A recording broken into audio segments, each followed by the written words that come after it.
Hello artists, today you're going to learn the art of linear perspective, and that's where you're using lines and connecting them to one specific point to make things look like they're going back in the distance. There are other types of linear perspective where there's more than one dot. We're focusing on just one.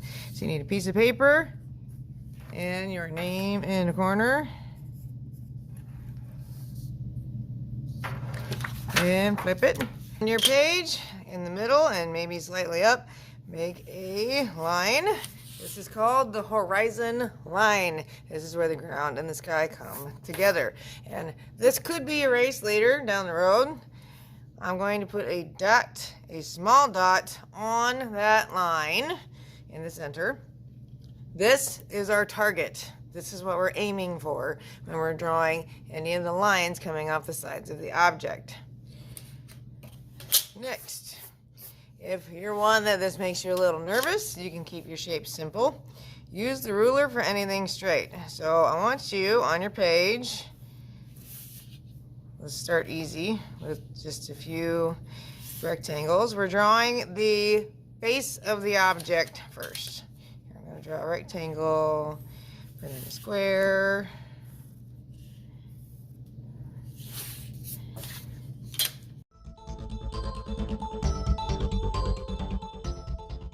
I can add more shapes as we go on, but we're starting really basic. So I've got the face of some squares, the face of some rectangles.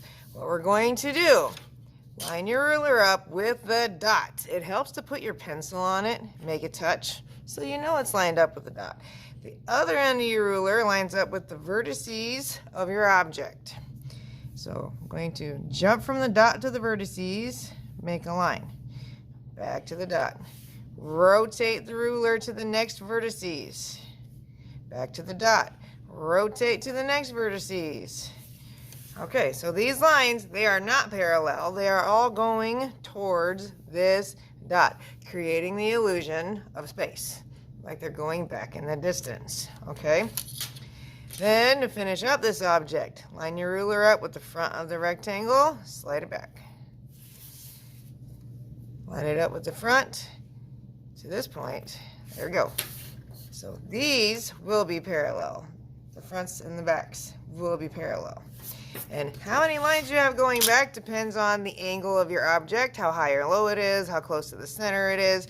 Just make sure you're not going through the face of the object, unless you want it to be see-through, which that'll be an option down the road. Okay, let me show you another one. Same thing. Start on the vanishing point. Jump to the vertices, make a line. Back to the vanishing point. So these are all angling towards the vanishing point. Line it up with the front, slide it back. So one more time, these are parallel to each other. And these three are all going towards a common point.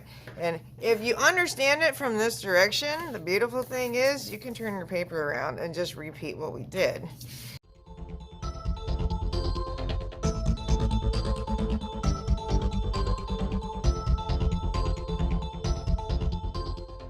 Now, if you did want it to make it look see-through, like it's an open box, then yes, in that case, you would have a line coming from this vertices toward the vanishing point, but it would stop inside the box. So now this is an open box down below.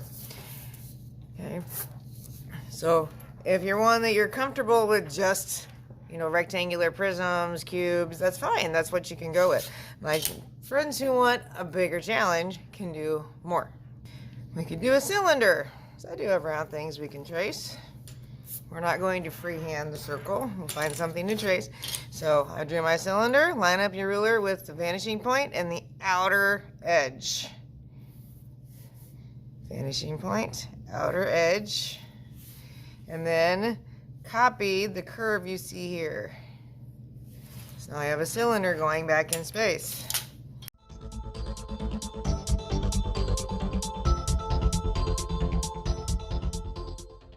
We start at the vanishing point. And if this confuses you, We can go towards the corners first. Vanishing point, draw your line, bump and jump over your shapes. Same thing over here. Vanishing point, bump and jump over your shapes. Now this is one where I like to measure so everything turns out evenly. Your paper is 12 inches. Marking every 3 would be good. So mark it 3, 6, 9. And then we connect from the dot, bump and jump, to that mark that we made.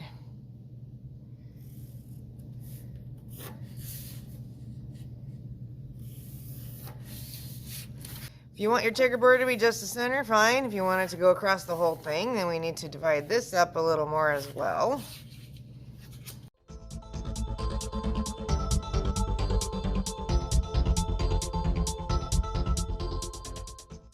Got all my lines. These are the receding lines that go back in the distance. Then I'm going to start up here by the horizon line and make a line that's close to it. Scoot it down, make sure the gap's a little bigger.